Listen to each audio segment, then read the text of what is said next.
Figure of speech. A figure of speech is a departure from the ordinary form of expression or the ordinary course of idea in order to produce a greater effect. Figure of speech may be classified as those based on resemblance. First is based on resemblance, such as simile, metaphor, personification, and apostrophe. Second is based on contrast. For example, antithesis, epigram, based on association, such as metonymy and synecdoche. Depending on, the last is the figure of speech depending on construction, such as climax or anticlimax. Now, first discussing about simile. In a simile, a comparison is made between two objects of different kind which have, however, at least one point in common. The simile is usually introduced by such word like as or like, or sometimes a word so is also used. So in simile, what we do, we make a comparison between the two objects, and in that comparison we use the word as or we use the word like. For example, if I say the righteous shall flourish as the palm tree, as the palm tree. So actually you are making a comparison. You are talking about the righteous with that of the palm tree. So we have used a word as. Next example, life is as tedious as a twice told tale. So is as tedious as the twice told tale. So that is, now we have, as we have used as, that means we are making a comparison, and that comparison, the figure of speech used is simile. There are few common similes of everyday speech. For example, mad as a March hare, as proud as a peacock. So as proud as a peacock, you are comparing the two objects.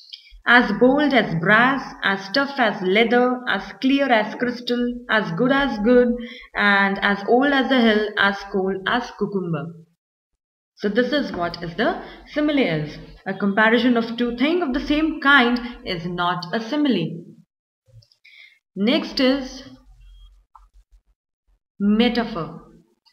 Usually the one get confused between a simile and a metaphor because both is used for comparison. Metaphor and simile both are used for comparison, but the difference between the two is, in simile we use a word as and like, in metaphor we don't use. A metaphor is an implied simile.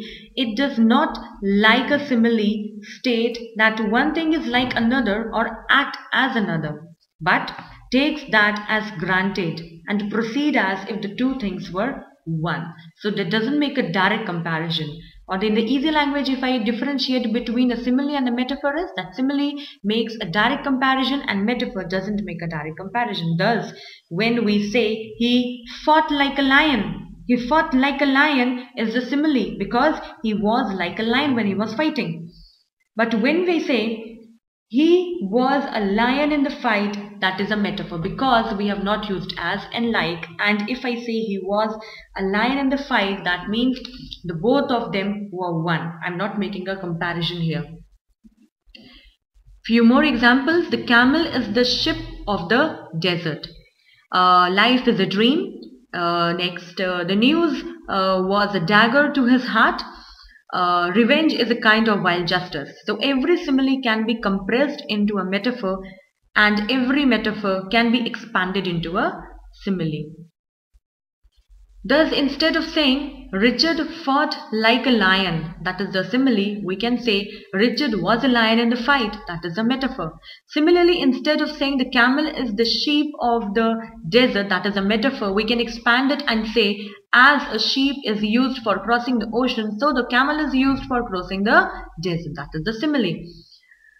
Metaphor should not be mixed and that is an object should not be identified with two or more different things in the same sentence. The following is a typical example of what is the metaphor is called a mixed metaphor.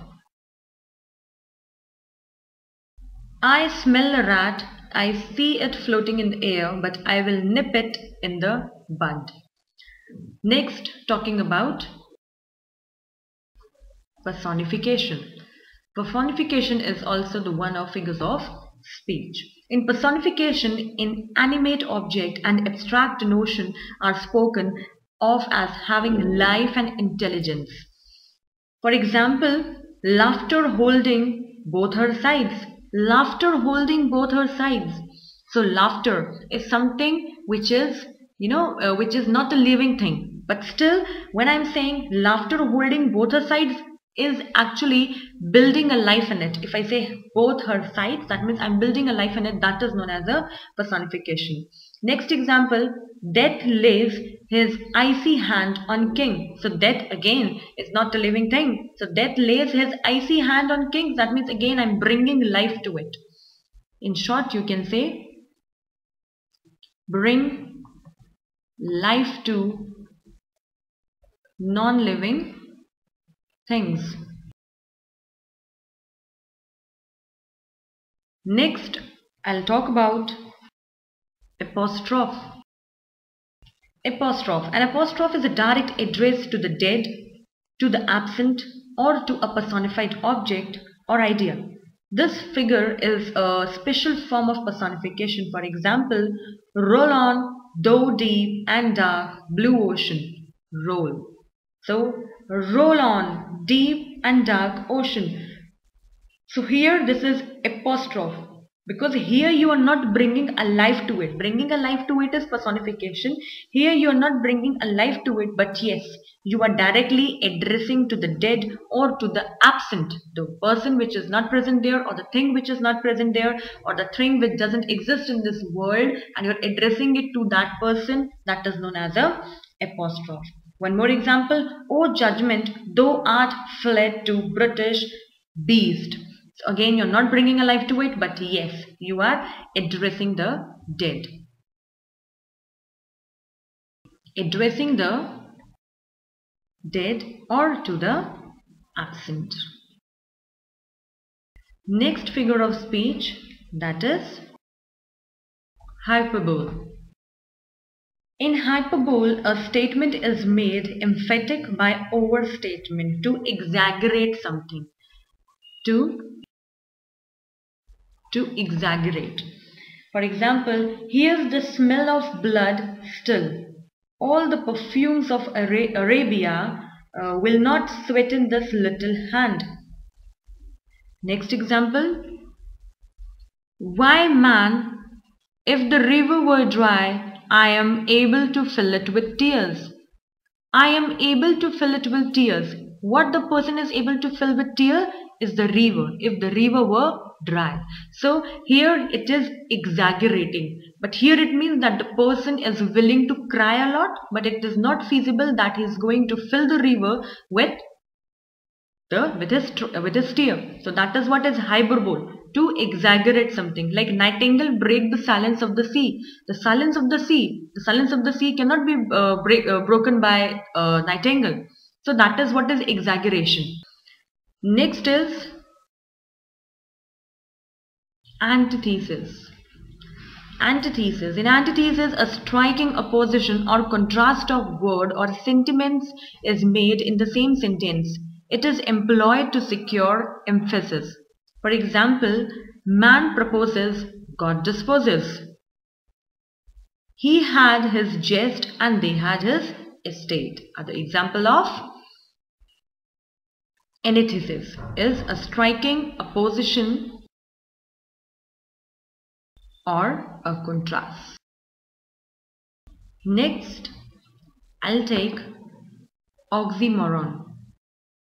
Oxymoron is a special form of antithesis whereby two contradictory qualities are predicted at once at the same thing. To make it more clear, I would like to explain it with example. For example, if I take so innocent arc, so cunningly simple. So oxymoron means taking two words or the two qualities at the same time but are contradictory to each other. Like I have taken a word simple and cunningly. Cunningly and simple. Simple is just after the word cunningly. So this is different in meaning. Simple is different in meaning and both are contradictory to each other. So that is what is oxymoron. Next is epigram. Epigram is a brief pointed saying frequently introducing antithetical ideas and excite, surprise and arrest attention. For example, the child is the father of a man. So the child is the father of a man. It's like it excite you with the surprise and it arrests your attention, but it is something like a child cannot be a father of a man. Now next is here's lie our sovereign lord of king, whose word no man relies on, who never said the foolish thing and never did a wise one. That is known as the epigram. Now coming on to irony. Epigram is something like I have said previously, is which excite you with the surprise, excite with surprise and arrest your attention. Now talking about irony. Irony is a mode of speech in which the real meaning is exactly the opposite of that which is literally conveyed. For example, if I give it give a real meaning in which the real meaning is exactly opposite. Real meaning is exactly the opposite. In which real meaning is exactly the opposite of that which is literally conveyed. For example, the atrocious crime of being a young man, which the honorable gentleman has with such spirit and decency charged upon me, I shall neither attempt to palliate or deny. Next example, the easiest one if I give. Here under leave of Brutus and the rest, come I to speak in Caesar's funeral. He was my friend, faithful and just to me, but Brutus says he was ambitious and Brutus is an honorable man. Like you all have read the Julius Caesar chapter. If I say, if in the speech of the Antony, he's saying that the Caesar was a good friend of his, and on the other hand, he's praising Brutus. He's saying that Brutus is a very ambitious and honorable man, but actually he was not, because he was the only one who killed Caesar. So actually he has done the crime. The real meaning in the exact opposite. So the real meaning is what in the sentence, that actually he has killed the Caesar. But the exact opposite, that is he's praising, Antony is praising Brutus. That is known as irony. Now pun. Pun is simply playing on words.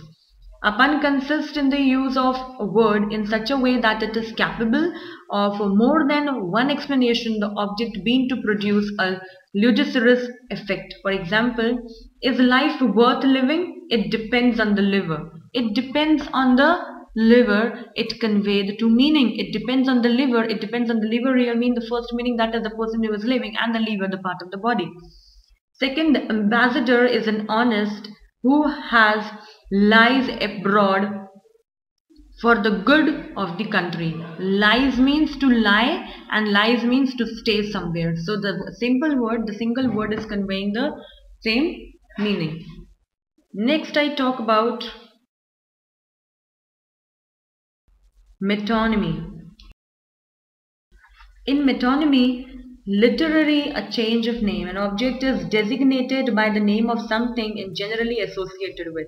Some familiar example if I give you, the bench for the judge, the house for the member of the Lok Sabha, red coat for British soldier, blue jacket for sailor. So it is literally a change of name, a change of name. For example, if I say red coat, red coat, if I simply use this word, this will convey you the meaning the British soldier. If I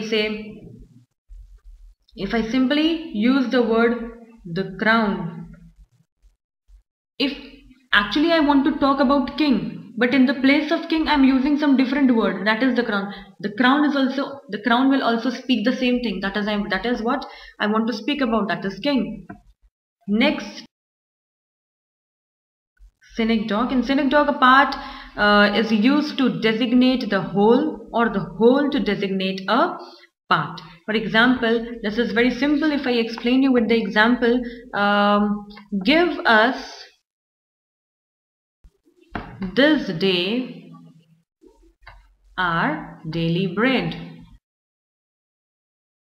Give us this day our daily bread. That is food. Give us this day our daily food. So as I've said to you, the synecdoche is a part in which to designate the whole or the whole to designate the part. So give us this day our daily bread. So actually here if I say this day our daily bread, it doesn't mean that you are going to take all of your day's food together in the one day. Next, he has many mouths to feed. He has many mouths to feed. Here actually I am talking about mouths. It doesn't mean that a single person is having a lot of mouth. He has many mouth means he has got a responsibility of many people to feed upon. Followed? That is what is synecdoche. A whole used to designate a part. For example, next if I give you, England won the first team match against Australia. So England, that is the English cricket, that is 11 people. So in the whole I have used designated a part, that is the England. Next is climax. Climax, or you can say a ladder, is the arrangement of a series of ideas in the order of increasing importance. Followed? For example, what a piece of work is man, how noble in reason, how indefinite in faculties, in action, how like an angel, in apprehension was like a god. So now increasing with the value, piece of work, then noble man, then infinite, then angel, and then I have taken it to the god. So in simple language you can say a ladder, because it is the arrangement of a series of ideas in order to increase importance. In order to increase importance, that is what is climax.